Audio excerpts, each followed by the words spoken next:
누가복음 8장 4절부터 15절까지 말씀입니다.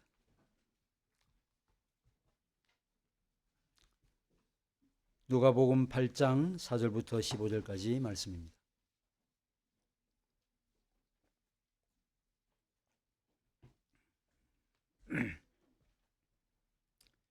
찾으신 줄 알고 제가 받들어 읽겠습니다.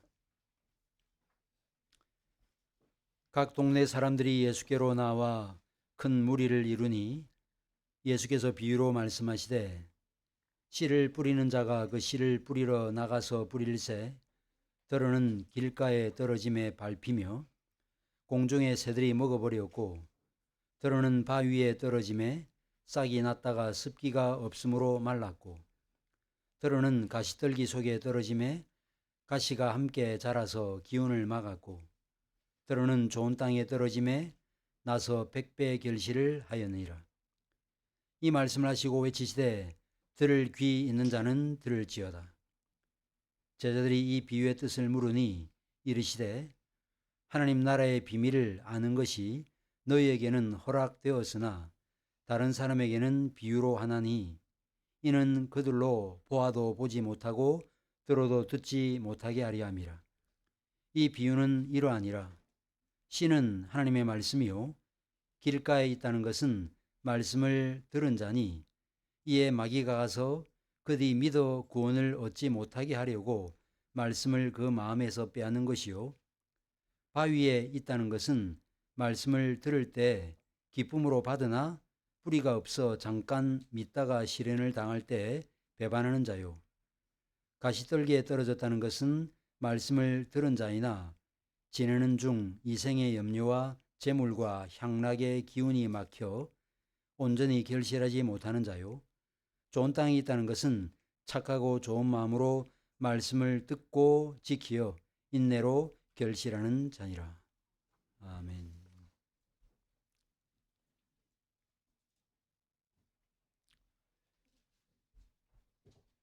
오늘 본문은 우리가 너무나 잘 아는 씨 뿌리는 비유입니다. 왜 주님께서 비유를 말씀하셔야 할까요?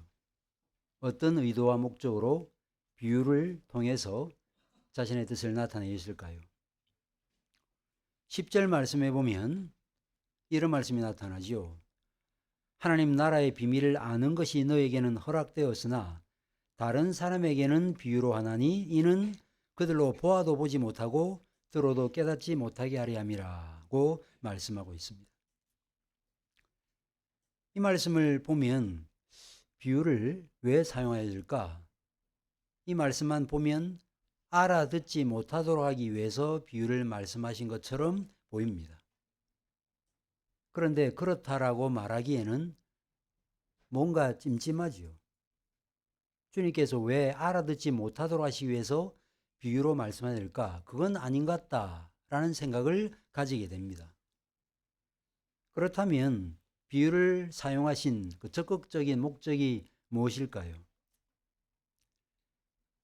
일반적으로 비유를 예화로 이해하는 분들이 계신데 비유는 예화가 아닙니다. 예화와 비유는 다릅니다. 비유는 반응을 불러일으키기 위해서 사용하는 강연의 방식, 가르침의 방식이라고 할 수 있습니다. 말하자면 그 비유 자체가 메시지입니다.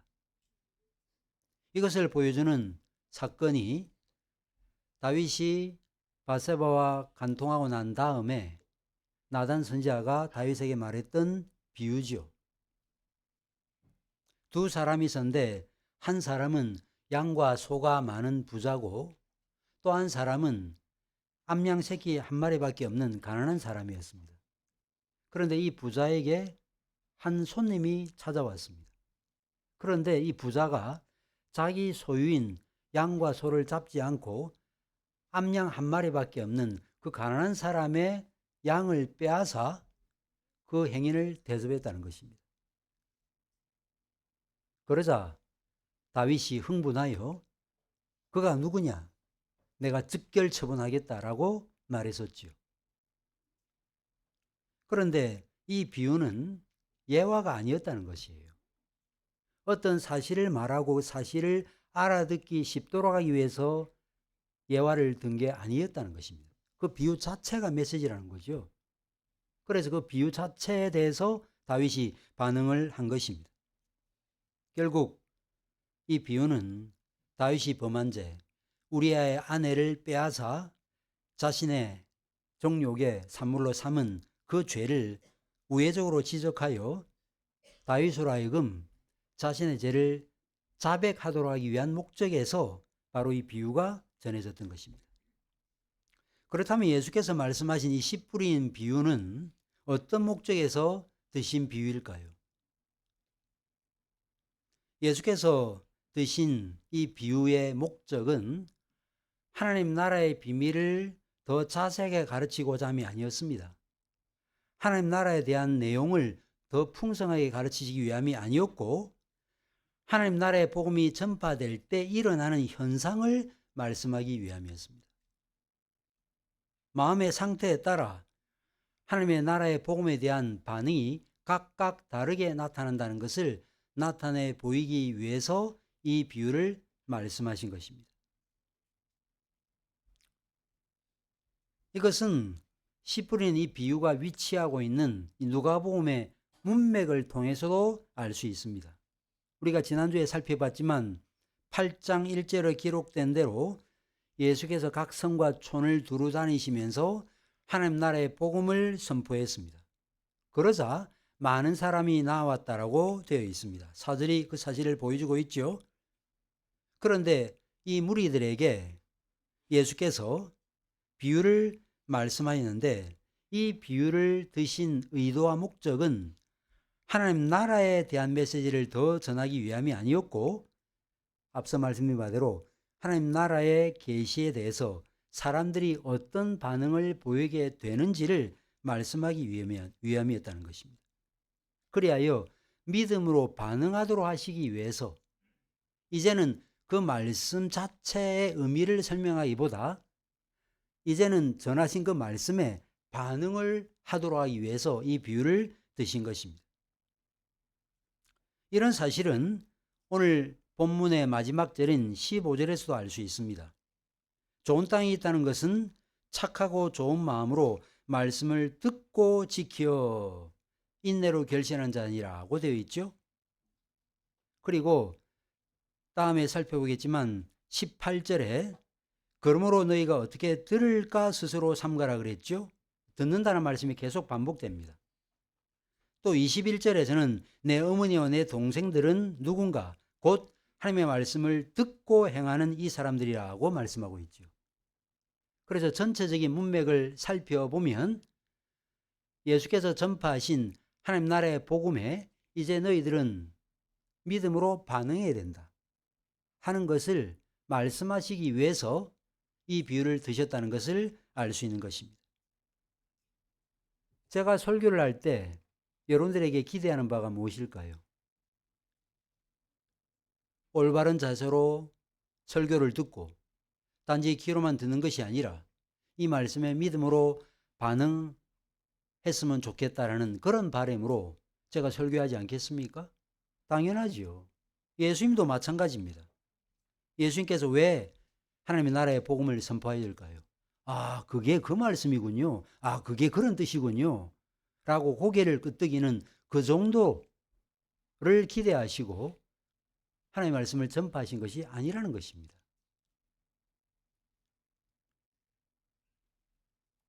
그러기 위해서는 말씀을 잘 들으셔야 됩니다. 우선은 설교 시간에 귀를 기울이셔야 돼요.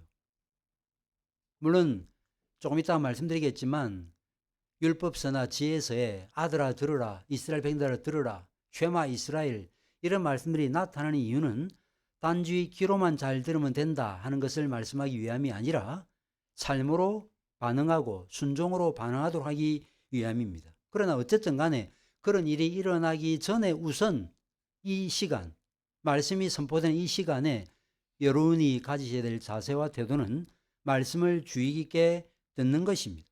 그래서 12절, 13절, 14절, 15절 다 보시면 듣는다는 표현이 지속적으로 나타나고 있습니다. 이 비유의 내용은 어렵지 않습니다. 우리 유치부 학생들도 다 이해할 수 있어요. 씨 뿌리는 자가 씨를 뿌리러 나갔지요? 씨를 뿌리는데 어디에 뿌렸습니까? 길가에 뿌렸다는 것입니다. 단단한 길가에 씨를 뿌렸습니다. 그러다 보니 얼마 지나지 않아서 새가 와서 그 씨를 먹어버리고 말았어요. 그 다음에 바위 위에다가 씨를 뿌렸죠. 그런데 그 바위는 어떤 바위인가 하면 흙이 약간 위에 덮여있는 바위였어요. 그래서 잠깐 뿌리를 내렸지만 수분도 없고 뿌리를 내릴 공간도 없기 때문에 결국 말라 비틀어 버리고 말았다는 것입니다. 그 다음에 가시떨기 위에 뿌렸다는 거죠. 가시떨기는 가시가 자랄 수 있는 땅이죠. 그러니까 씨도 함께 자랐어요. 그런데 자라다가 위에 가시가 있으니까 결국 그 가시가 그 식물을 막아서서 자라지 못했다는 것입니다. 또 씨가 어디에 뿌려졌습니까? 좋은 땅에 뿌려졌습니다. 그러자 그 씨가 100배 결실하는 일들이 일어났다는 것입니다. 여러분들 이 비유를 들으면 즉각 의문이 떠오르셔야 돼요. 아니 왜 씨 뿌리는 농부가 좋은 땅에 다 뿌리지 왜 길가에 왜 바위에 왜 가시떨기에 뿌렸을까? 이런 질문이 당장 떠오르셔야 돼요. 적어도 성경을 꼬박 우리가 꼼꼼히 읽으면 그런 질문이 생기는 것이 마땅합니다. 어떤 사람들은 이것을 이해시키기 위해서 유대 농사법으로 해석을 했습니다. 유대인들은 그랬다는 거예요. 이것은 꼭 그렇다는 뜻이 아니라 그렇게 농사를 지었다는 것입니다. 어떻게 지었는가? 일반적으로는 밭을 일군 다음에 씨를 뿌리죠. 그런데 유대인들은 그렇게 하지 않고 씨를 그냥 다 뿌려놓고 그 다음에 밭을 일구었다는 것입니다. 이런 그 당시 농사 습관을 가지고 왜 좋은 땅에 다 뿌리지 않고 바위, 가시떨기, 왜 길가에 뿌렸을까? 라는 의문을 해소하는 그런 주석서들 참 많습니다. 그러나 그 과거에 일어났던 그 일이 실제로 그러했는지 그러하지 않은지를 알 수 없거니와 무엇보다 비유 그 자체는 항상 현실에 있는 이야기만 하는 것이 아니거든요. 그렇기 때문에 그것을 기반으로 비유를 해석하는 것은 옳은 방법이라고 볼 수 없는 것입니다. 그렇다면 이 비유를 어떻게 해석해야 될까요? 비유를 드신 예수님의 해설을 해주셨잖아요. 여러분들이 어려운 책을 읽으실 때 앞부분에 보면 해제라는 게 있어요. 해제. 그게 뭡니까? 그 분야의 전문가가 어려운 그 책을 이만큼 두꺼운 책을 읽을 수 있도록 해설을 짧게 해놓은 거죠. 예수님께서도 비유를 드실 뿐만 아니라 이 비유를 옳고 바르게 이해할 수 있도록 해설을 하셨습니다.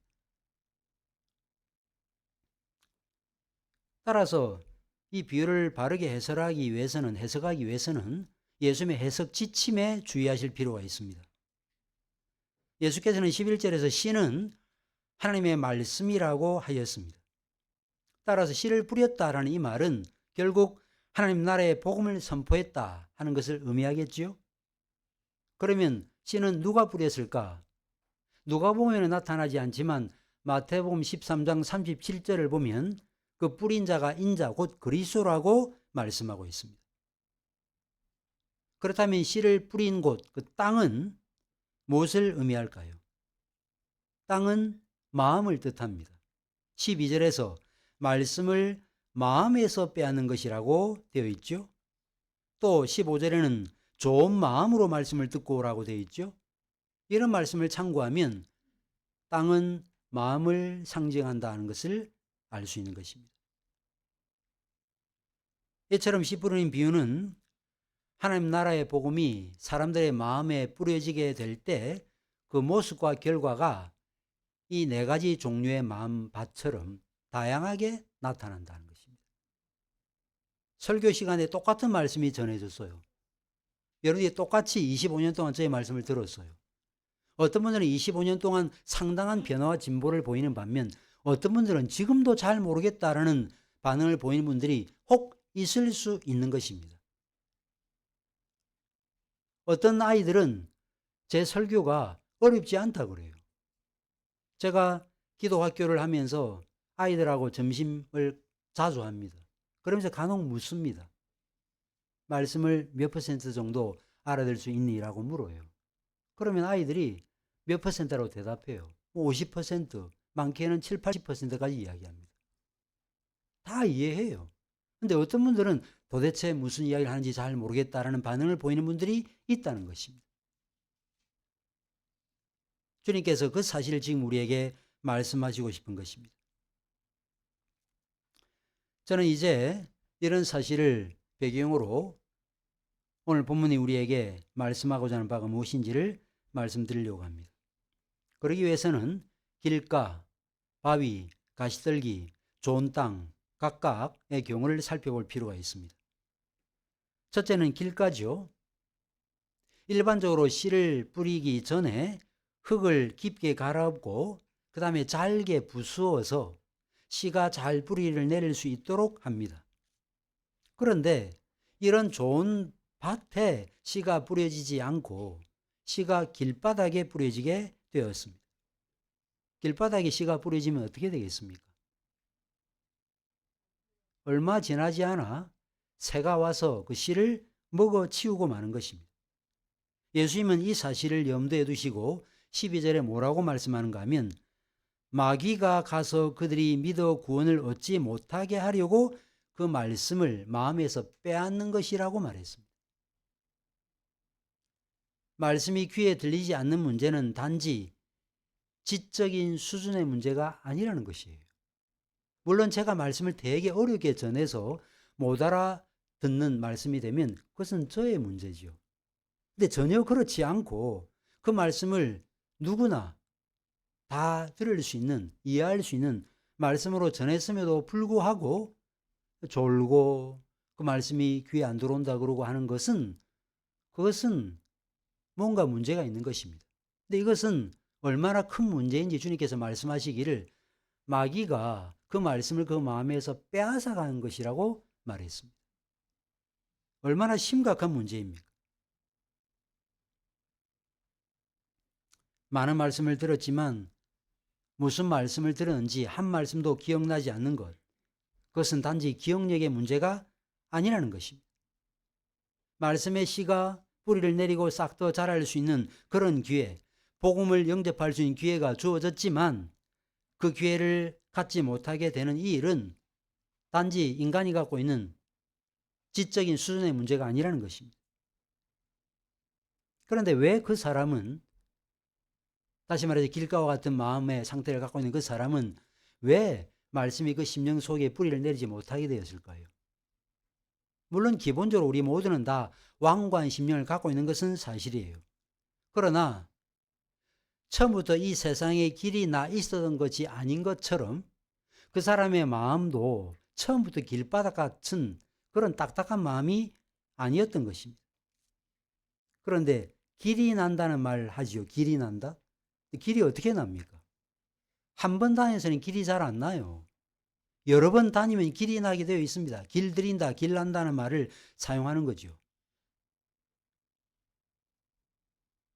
어린아이들을 어릴 때 엄격하게 키워야 되는 이유가 뭐냐면 처음부터 제대로 된 길을 보여줘야 돼요. 제대로 된 길로 가도록 해야 돼요. 제가 패밀리 티칭 시간에 여러 번 말씀드렸지만 어릴 때는 그냥 대충 봐주다가 그 다음에 가면서 좁히는 이런 양육 방식은 가장 나쁜 방식이라고 그랬죠. 어릴 때 좁혀놓고 그래야요 그것이 원칙과 기존이기 때문에 내가 왜 그렇게 해야 돼라는 이런 마음을 갖지 않을 수 있는 상태, 지극히 자연스러운 상태에서 옳고 바른 길로 그냥 가도록 만들어야 되는 거예요. 그러면 아이에게 제지할 이유도 없습니다. 이렇게 하라 저렇게 하라 잔소리할 필요가 없어요. 그런데 처음에는 방만하게 벌려놓고 그 다음에 이제 고등학교 가면 어떻게 하느냐 그러면서 닥달을 하니 아이가 말을 들어 먹겠습니까? 사람의 마음의 길도 마찬가지예요. 그래서 처음에는 그냥 한 번, 두 번 갔겠죠. 길이 날 듯 말 듯 했겠죠. 근데 한 번이 두 번이 되고 두 번이 세 번이 되다 보니 어떻게 된 것입니까? 베드로서에 무슨 말씀이 나타나요? 탐욕에 연단된 마음이라는 말씀이 있죠. 한 번, 두 번 욕심을 부리다가 그것이 계속되면 그것이 그 마음에 자리를 잡아서 길들여지게 되는 것입니다. 그래서 안 봐야 될 것들을 보게 되고 안 해야 될 일을 하게 되는 일들이 일어나게 되는 거죠. 길가와 같은 사람이 바로 이런 과정을 통해서 그 마음이 딱딱하게 된 것입니다. 그런 상태에서 복음을 말하면 귀찮다 그래요. 성가시다 그래요. 무슨 내 삶도 골치 아프고 힘든데 무슨 어려운 말씀을 보라고 하느냐. 이런 식의 반응을 보이게 되는 것입니다. 이런 일은 지금도 일어납니다. 아무리 좋은 종자, 좋은 씨앗이 뿌려져도 그 종자가, 그 씨앗이 길가와 같은 딱딱한 마음에 뿌려지면 새가 와서 그냥 먹어버려요.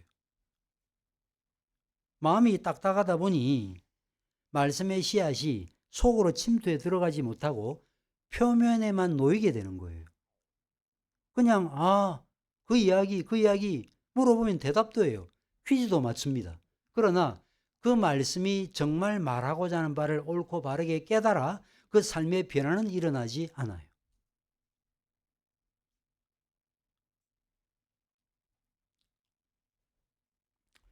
두 번째 마음, 바위와 같은 마음입니다. 농부가 뿌린 씨가 바위 위에도 떨어졌습니다. 일반적인 바위에는 씨가 떨어지면 자라지 못해요. 그런데 본문을 잘 살펴보면 이 바위는 그냥 바위로만 구성된 바위가 아니라 그 바위 위에 흙이 얇게 깔려 있는 것입니다. 이처럼 흙이 얇게 깔려 있는 경우 씨가 거기에 뿌려지면 살짝 아래로 뿌리를 내리게 됩니다. 그런데 수분도 없고 뻗어나갈 수 있는 공간이 없으니 당연히 그 씨는 말라 죽게 되는 것이죠.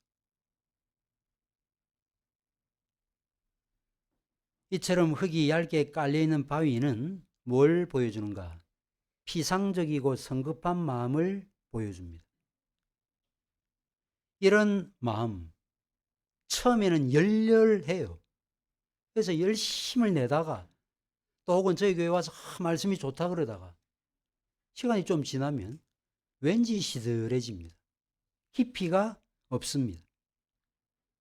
긍정적인 반응은 보이지만 신중하게 생각지 않습니다.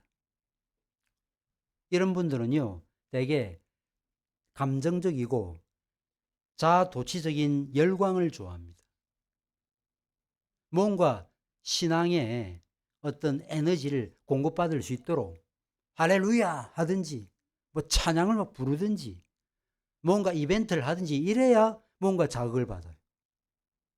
그래서 외부에서 어떤 자극이 들어오지 않으면 다시 잦아들고 그러다가 또 뭔가 이벤트를 하면 또 조금 올라가는 듯 했다가 시간이 또 지나면 다시 떨어지는 이런 일들이 계속 반복되는 것입니다. 이런 마음의 상태에서는 처음에는 말씀의 씨앗이 뿌리를 내리다가 시간이 지나면 그 말씀은 그냥 죽어버리고 마는 것입니다.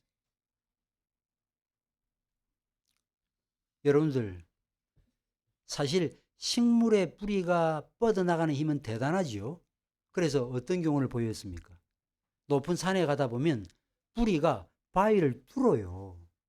바위까지 뿌리가 내리잖아요. 그런데 왜 뿌리를 내리지 못했을까요?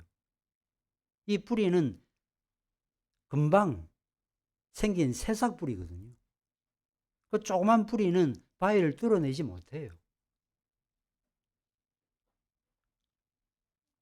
주님은 이런 상태를 두시고 13절에서 말씀을 들을 때 기쁨으로 받으나 뿌리가 없어 잠깐 믿다가 시련을 당할 때 배반하는 자라고 말씀했습니다. 처음에 하나님의 말씀이 전해지면 기쁨으로 받는다는 거예요. 내가 지금까지 들어보지 못했던 새로운 도다. 그러면서 흥분을 한다는 것입니다. 여러분들 헤롯 왕을 아시지요? 헤롯이 세례 요한의 말을 어떻게 들었다고 말합니까? 번민하면서도 달갑게 들었다 그래요. 자신의 영혼을 후벼 파는 그런 말씀이기에 마음에 큰 고통도 있긴 했지만 그러나 참 좋은 말씀이다 라고 생각을 했던 것입니다. 그러나 나중에 헤롯이 어떻게 했습니까? 결국은 세례 요한을 참수형에 처하고 말았습니다. 말씀을 죽인 거죠.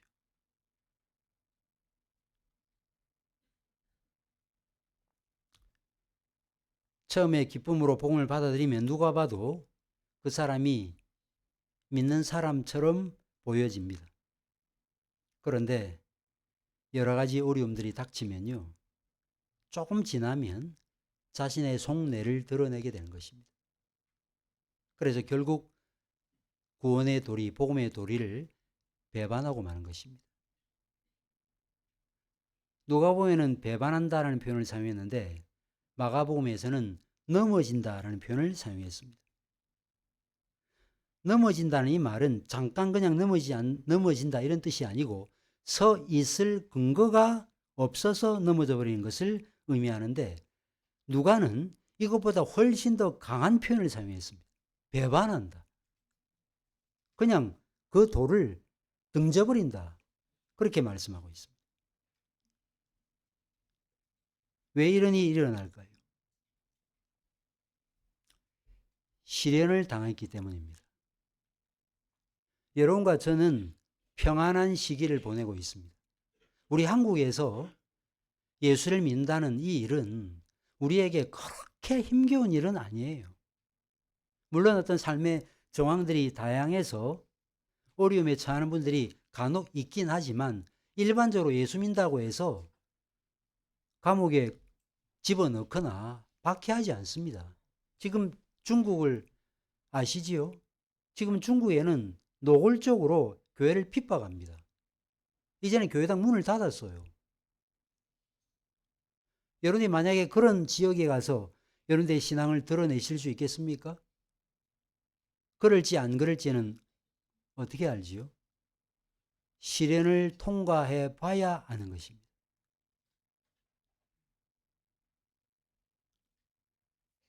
신앙생활을 시작할 때 처음에는 기쁘고 좋습니다. 그런데 살다 보면 이런저런 어려움과 시련에 직면하게 되고 그러면서 신앙생활을 지속해야 될지 말아야 될지 고민하는 시기가 이르게 되는 것입니다.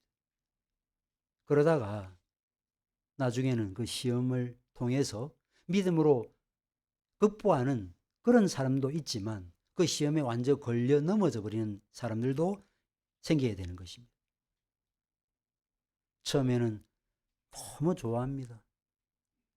아, 정말 교회니까 너무 좋다. 많은 사람들도 함께 사귀고 알게 되고 그러면서 성경 읽어보니까 야, 이런 말씀도 있었군요. 그러면서 탄성을 지르기도 합니다.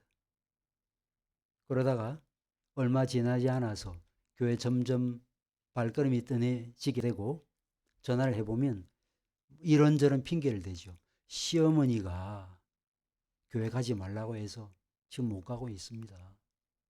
그리고 여러 가지 뭐 일들이 좀 복잡한 일들이 좀 생겨가지고 제가 지금 교회 못 나가는데 조금만 기다려 주십시오. 뭐 그러다가 그 다음에 전화를 해보면 나중에는 그 마음이 어떻게 돼 있죠? 완전히 싸늘하게 변해져 있어요. 그래서 이제는 그래도 반응을 했다가 어느 순간부터는 아예 전화도 안 받고 그 다음에 완전히 그냥 연락을 끊어버리는 그런 경우들도 없지 않다는 것입니다.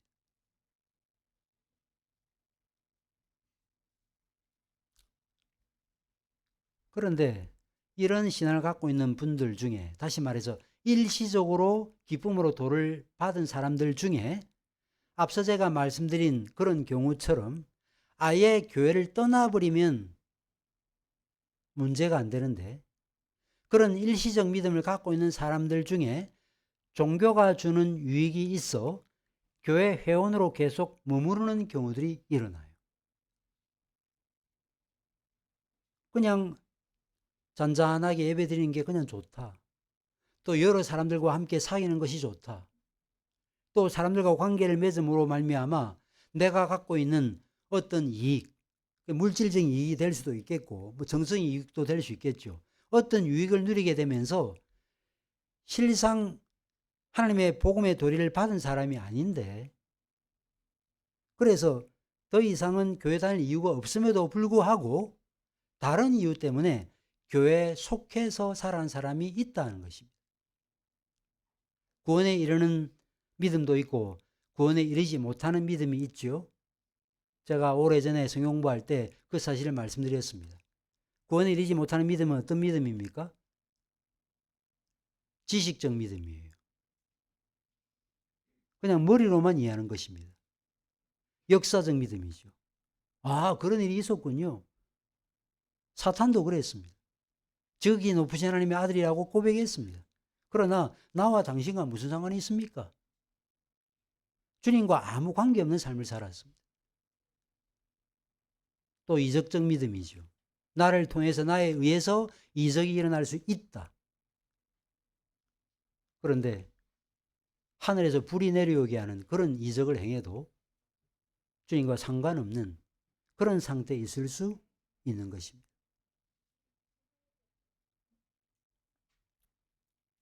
왜 그러면 이런 일이 일어날까요? 마음에 바위에 비유될 수 있는 그 무엇이 버티고 있기 때문입니다. 그 버티고 있는 무엇이 무엇일까요? 버티고 있는 무엇을 말할 때 제일 먼저 떠올리셔야 되는 것은 자기의입니다. 자기의. 자기의라고 하는 게 제일 우리가 끊어내기 힘든 거예요. 자기의는 자기만 알아요. 남은 잘 모릅니다. 굽신굽신하고 뭐 잘 섬기고 하니까 겸손한 줄 알아요. 그러나 속에는 자기의로 가득 차 있습니다. 그래도 나만한 사람이 누가 있냐? 나만큼 이 정도 신앙생활하는 사람이 누가 있느냐? 누군 물론 돌아다니면서 그 말을 하는 것은 아니지만 그 마음 안에 그런 생각을 갖고 있는 분들이 있다는 것입니다.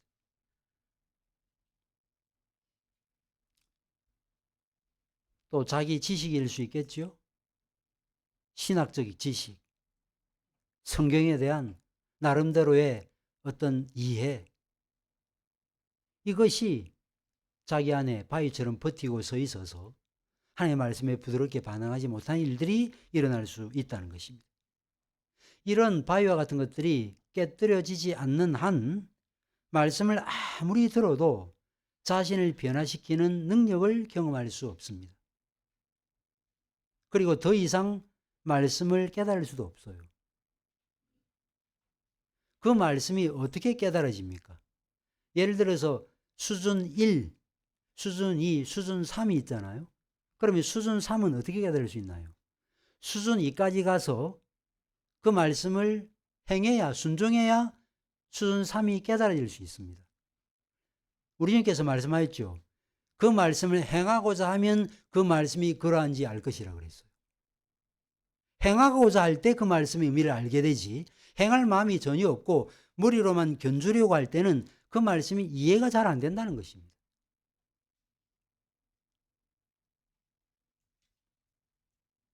사랑하는 교회 여러분들은 어떤지요? 혹시 마음에 이런 자기의 혹은 신학적 지식 등등, 뭐 자기 가문, 뭐 자기 어떤 경륜, 이런 것들이 버티고 서 있어서 그 말씀의 깊이를 온전히 이해하지 못하는 분들이 혹시 없는지 모르겠습니다. 심령의 바위와 같은 것이 버티고 서 있으면 성령의 생수를 공급받아 힘있게 역사해서 마음속 깊은 곳에 뿌리를 내릴 수 없습니다. 우리의 더러운 속을 드러내거나 변화시키는 능력으로 말씀이 작용하지 않는 것입니다. 그래서 말씀이 항상 겉돌다가 마음의 표면, 표피만 스치고 지나가는 거예요.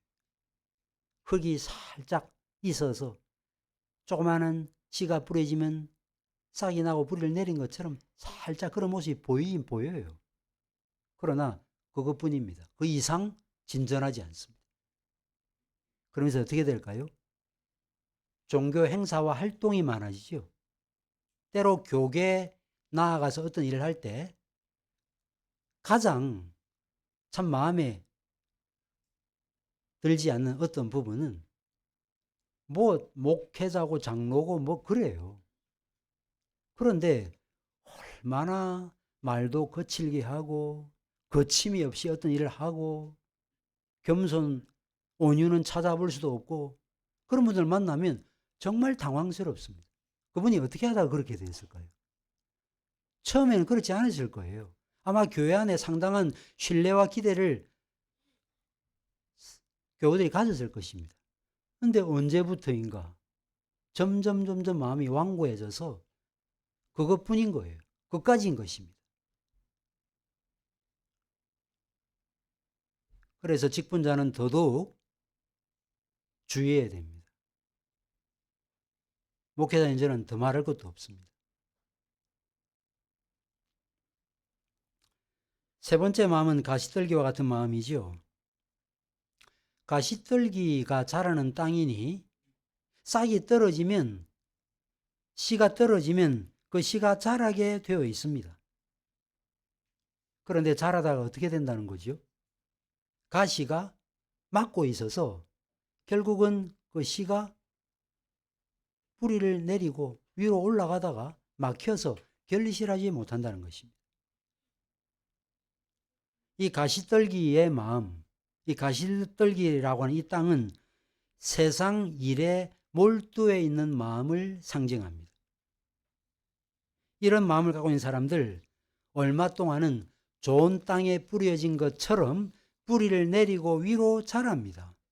말씀을 듣고 어느 정도 성장합니다.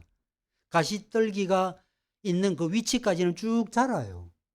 성장을 제법 한다는 것입니다. 바위와는 다르게 제법 성장한다는 거죠. 복음도 받아들이고 성경이 하나님의 감동으로 기록된 말씀이라는 사실도 받아들이고 예수님께서 육체로 부활하시다는 사실도 믿습니다.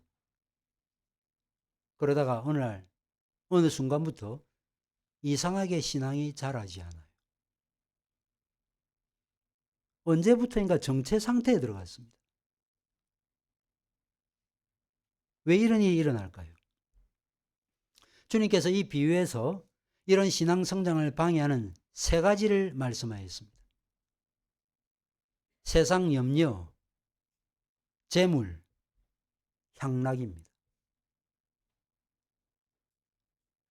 이 세 가지는 하나님과 상관없이 안전을 추구하고 이웃의 필요까지 외면하는, 그러면서 무엇을 추구하는 어떤 욕망을 가리킨다라고 할 수 있겠습니다. 우리가 지난주에 살펴봤죠. 예수님과 예수님의 제자들 따라냈던 제자들은 어떻게 예수님과 예수님의 제자들을 섬겼습니까? 입으로 섬겼습니까? 자기 소유로 섬겼다고 되어 있죠.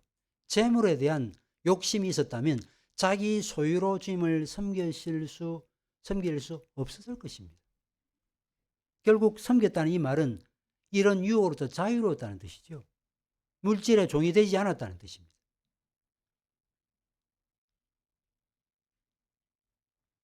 이처럼 가시떨과 같은 마음을 갖고 있는 이들은 이런 것들 때문에 결실하지 못한다는 것입니다.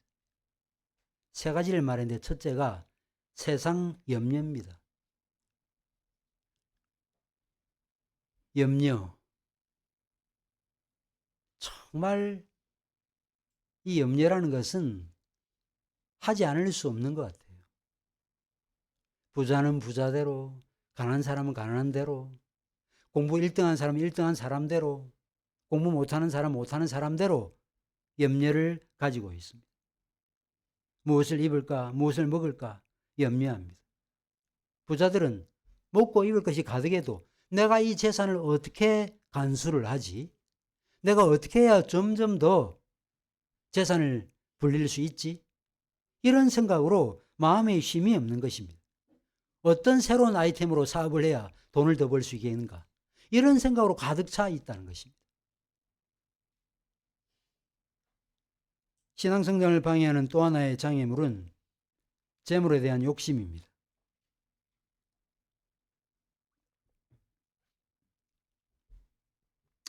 물질 만능 시대를 살아가는 사람들은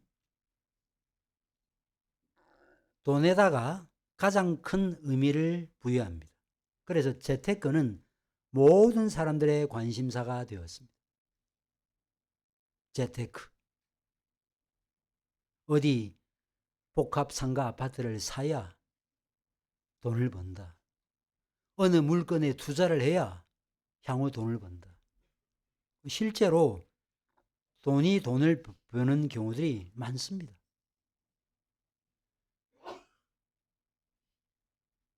그러면 그런 부자들만 그런 생각에 노예가 되어 있느냐? 그렇지 않아요. 투자할 것도 없는 가난한 사람은 관심이 없는가? 그렇지 않습니다. 평소 정상적인 사고를 하는 사람도 어떤 기회에 돈을 좀 더 많이 벌 수 있다라고 하는 제안이 들어오면 그때부터 판단력이 흐려집니다. 영적인 유익과 경제적 유익을 저울질 하다가 나중에 경제적 유익에 힘을 싣게 되는 거예요. 여러분이 어떤 일을 결정할 때 이런 면에서 신중하셔야 됩니다. 오늘 본문을 쭉 보시면서 어떤 일을 판단할 때, 선택할 때, 결정할 때 내 마음에 어떤 마음이 있어서 이렇게 하기로 결정했지? 그걸 살피셔야 돼요. 그 일 자체도 물론 살피셔야 돼요. 해야 될 일인지 하지 않아야 될 일인지 살피셔야 되겠지만 그것보다 더 중요한 것은 내가 그 일을 왜 하려고 하지? 이 일을 통해서 나는 무엇을 기대하려고 하지? 최종 목표는 무엇인가? 질문해 보시면 내 마음의 숨은 동기가 무엇인지를 알게 되는 것입니다. 바울은 돈을 사랑함이 일만 악의 뿌리라 그랬어요. 돈이 악의 뿌리라고 말씀하지 않고 돈을 사랑함이 일만 악의 뿌리라 말씀했습니다. 어떤 분들은 이런 논리를 펴더라고요. 하나님 나라의 가치를 이 땅에 드러내기 위해서는 좀 높은 위치에 있어야 된다. 그리고 가능한 돈을 많이 벌어야 된다. 라는 말씀을 하십니다. 맞는 말입니까? 틀린 말입니까? 맞는 말이에요. 근데 문제는 무엇이냐면요. 그 위치에 이루고 난 다음의 행보예요. 그 위치에 이른 다음의 행보를 보면 정말로 그것을 가치 계획에서, 다시 말해서 하나님 나라를 구현하는 것이 최종 가치고 신분과 권세와 물질은 최종 가치를 이루기 위한 수단이라고 생각을 했다면 그 위치에 이르렀을 때 어떤 삶을 살아야 돼요? 하나님께서 은혜로 주신 것들을 가지고 하나님 나라의 가치를 가정과 자기 사업대에서 구현해야 되는 것이 맞는 거죠. 그런데 그렇게 작정하고 기도 부탁하고 했던 사람이 자신의 기대대로 응답이 되었어요. 시간이 지나갔습니다. 돈도 가졌습니다. 상당한 위치에 이르렀습니다. 그런데 그 다음의 삶을 가만 지켜보면 전혀 그 돈과 지위와 권세를 하나님 나라의 가치를 구현한 일에는 쓰지 않아요.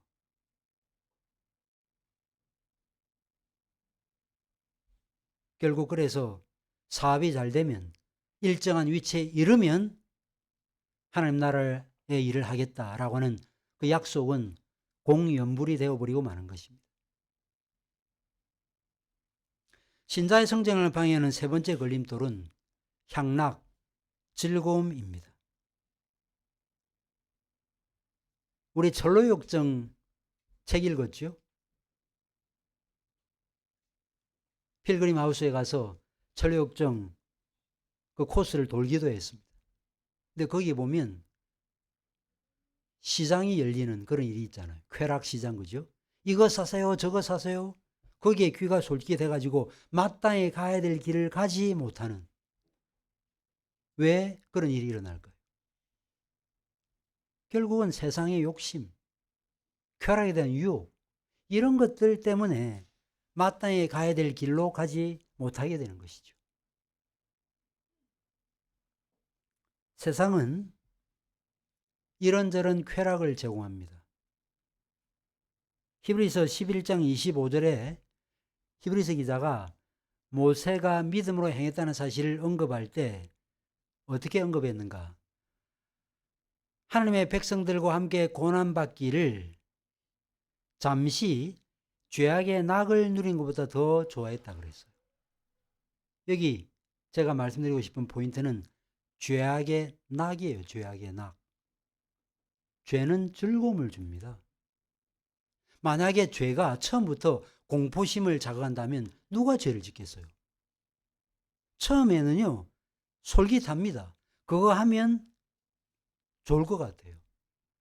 한 번만 딱 하면 우리 인생 역전할 수 있다. 이번 한 번만 눈 감으면 된다. 다 즐거움과 쾌락을 제공합니다. 거기에 한 번, 두 번 길들여지다가 나중에 어떻게 되는 거예요? 길가와 같은 밭이 되어버려서 해도 안 해도 큰 상관없이 그냥 마음이 완전히 그쪽으로 가버리는 이런 상태에 처하게 되는 것입니다. 사람들은 스포츠, 오락, 영화, 섹스, 맛있는 음식, 여행 등등을 아주 좋아합니다. 그러나 스포츠, 여행, 영화, 오락은 어떻게 사용되어야 되죠? 간혹 사용되어져야 됩니다. 말하자면 약처럼 사용되어져야 돼요. 약을 주식으로 삼는 분 계세요? 아플 때만 먹습니다. 우리가 때로 인생을 살다가 쉼이 필요한 경우가 있어요. 여행 가시고, 때로 프로야구 구경도 가시고, 때로 영화도 보고 할 필요가 있습니다. 그거 다 죄가 아니에요. 그런데 그것을 다반사로, 그리고 다반사는 아니라 할지라도 모든 삶의 초점이 그 일을 하는데 초점이 맞춰 있다면 그는 쾌락의 노예라고 할 수 있습니다.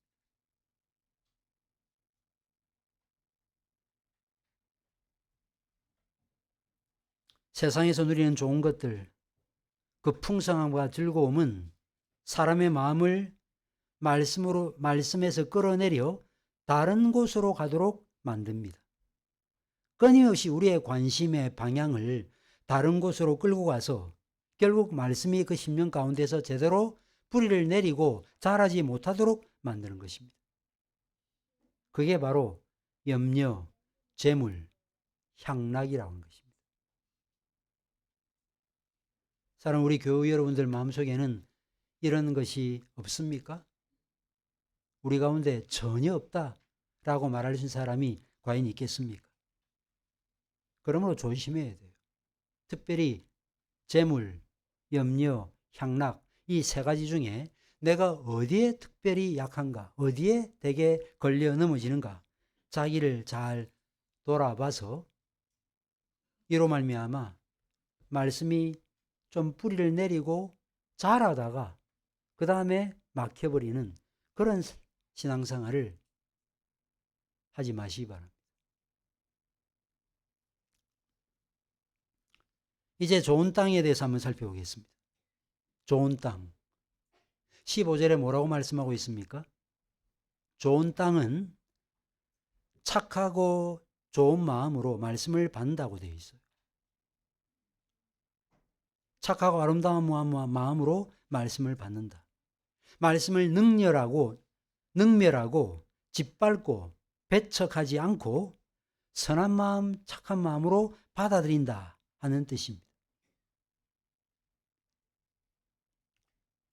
그런데 이런 사람들은 잠시 기쁨으로 도를 받는 그런 바위와 같은 심령의 상태가 아니라 여기 보니까 인내로 결실한다고 되어 있어요. 그러니까 시련이 닥쳤다는 이야기죠. 그럼에도 불구하고 바위와 같은 마음처럼 가시떨기와 같은 마음 상태에 처하지 않고 인내로 결실했다는 것입니다. 이것이 바로 구원에 이르는 믿음을 갖고 있는 사람의 특징입니다. 인내가 중요한 이유가 여기에 있습니다. 우리 주님께서 자주 말씀하였죠. 끝까지 견디는 자가 구원을 받으리라고 말씀했습니다. 사랑하는 교회 여러분, 오늘 씨를 뿌려서 내일 거두는 식물은, 나무는 단 하나도 없어요. 적어도 몇 개월, 과실수 같은 경우에는 적어도 3년 이상 기다려야 열매를 거둘 수 있습니다. 그 열매를 맺는 과정도 얼마나 지난합니까? 태풍이 불기도 하고 때로는 가뭄이 있기도 하고 심지어 벼락을 맞기도 하고 그죠. 그런 과정을 통해서 열매를 맺는 것입니다. 우리 믿음의 열매도 마찬가지입니다. 견디고 인내하는 과정이 필요합니다. 그렇다면 구원에 이르는 믿음을 가진 신자가 맺는 열매는 어떤 열매일까요? 순종이라고 하는 열매입니다.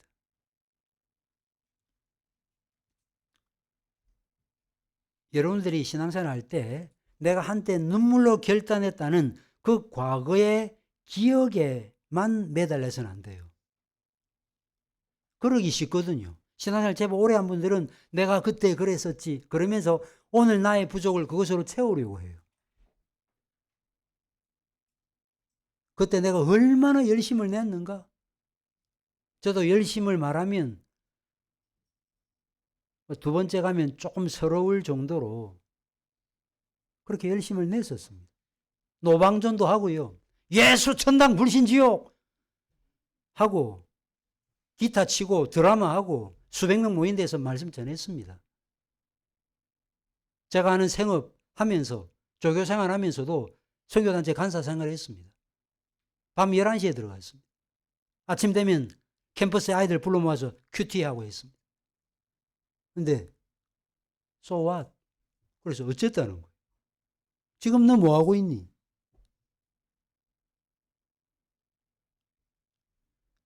과거의 기억에 매달려서 신앙생활하는 것은 건강하지 않습니다.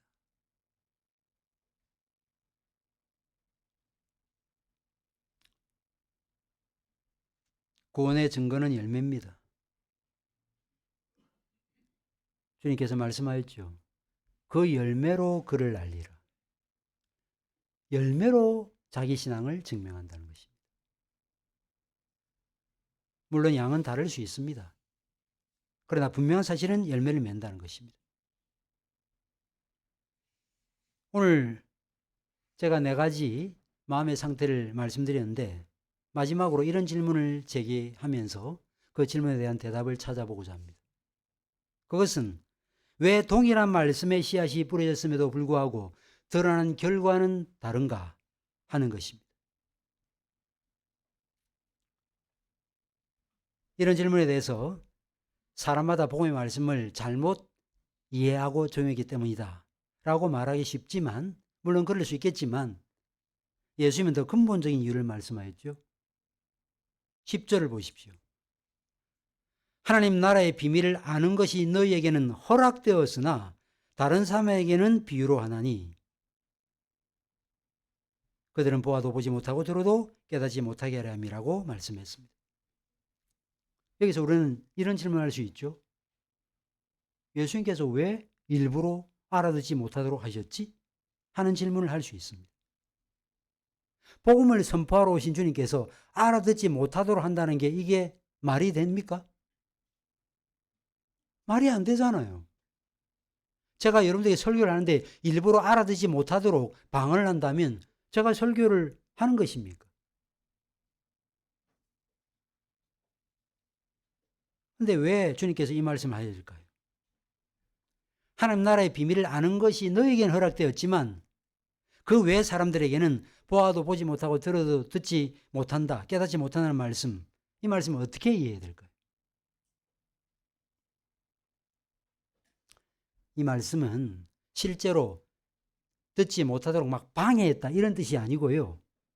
이 말씀은 한 번, 두 번, 세 번 계속 거부해 오다 보니 그 마음이 둔해져서 그 상태를 그대로 내버려 두심으로 인한 결과 딱딱한 마음의 상태, 그것이 드러나게 된다는 것입니다.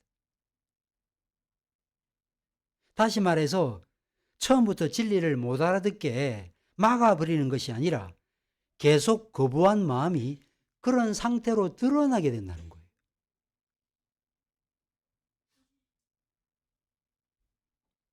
뿐만 아니라 주님께서 뭘 말씀하고 있습니까?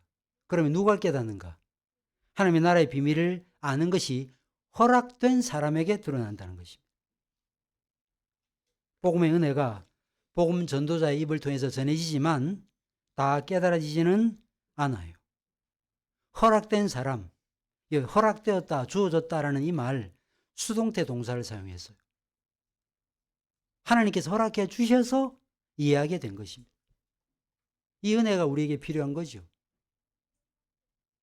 이 은혜를 입지 못하면 아무리 경건한 바리새인들과 서기관들이라 할지라도 말씀을 깨달을 수 없어요. 보기는 보아도 보지 못하고 듣기는 들어도 듣지 못하는 것입니다. 그런데 세상적으로 볼 때 조금 못 배운 분들도 허락됨의 은혜를 입은 사람은 깨달을 수 있어요. 제가 지난번에도 말씀드렸죠. 새가족 성용부를 지금까지 제가 하고 있습니다. 25년 동안. 항상 처음 등록하면 제가 가르칩니다. 그런데 그 말씀을 가르치면서 항상 갖게 되는 생각이 뭔가? 예수 믿은 지 얼마 되지도 않았어요. 그런데 이미 그냥 좋은 마음이에요. 좋은 땅이에요. 어떤 말씀을 해도 다 받아들이고요.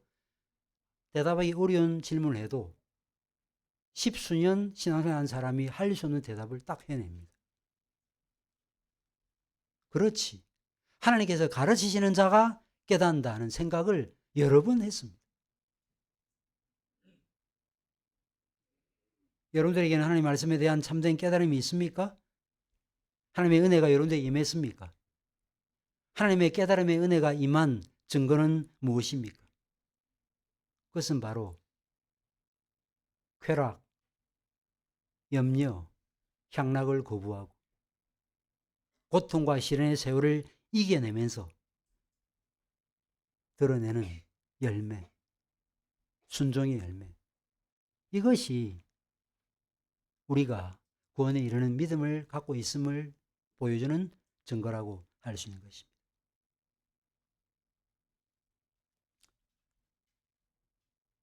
모슬렘 교도들 중에 예수 믿어서 가족들로부터 죽임을 당할 수도 있는 그런 상황에서 피난 나온 분들 제가 외국에 좀 나가서 몇 명 봤습니다.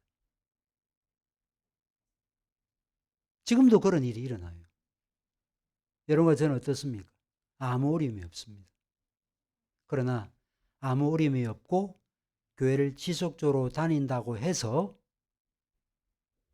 내가 갖고 있는 믿음이 진정성 있는 믿음이다 라고 그렇게 물론 확신을 가져야 되겠지만 과도하게 확신을 가져서는 안 됩니다. 참된 확신을 가지기 위해서는 그럼 어떻게 해야 될까요? 목숨이 위협받는 그런 상황에도 믿음을 지킬 수 있다는 사실을 무엇으로 보증할 수 있죠? 작은 시련과 유혹을 이기는 모습으로 앞으로도 내가 믿음을 지킬 수 있다는 사실을 확신하게 되는 거예요. 지금 내가 겪고 있는 이 현실을 믿음으로 살아내지 못하고 지금 나에게 주어지는 유혹을 떨쳐내지 못하면서 나는 그날이 되면 나는 예수 믿겠습니다 라고 말할 것이라 장담해서는 안 된다는 것입니다. 그런 사실을 기억하고 우리 신앙생활, 취미생활이나 삶의 기호로 하는 거 아니잖아요. 우리 인생 전체를 걸어야 되는 그 일로 인식하기 때문에 신앙생활을 하고 있는 거 아니겠습니까? 그런 사실을 기억하고 보다 진지한 자세와 태도로 주의 말씀에 믿음으로 반응해서 30배, 60배, 100배로 결실하는, 단지 듣는 자가 아니라 듣고 행하는 자로서의 삶을 살아가는 우리 모두가 되기를 간절히 바랍니다. 기도하겠습니다.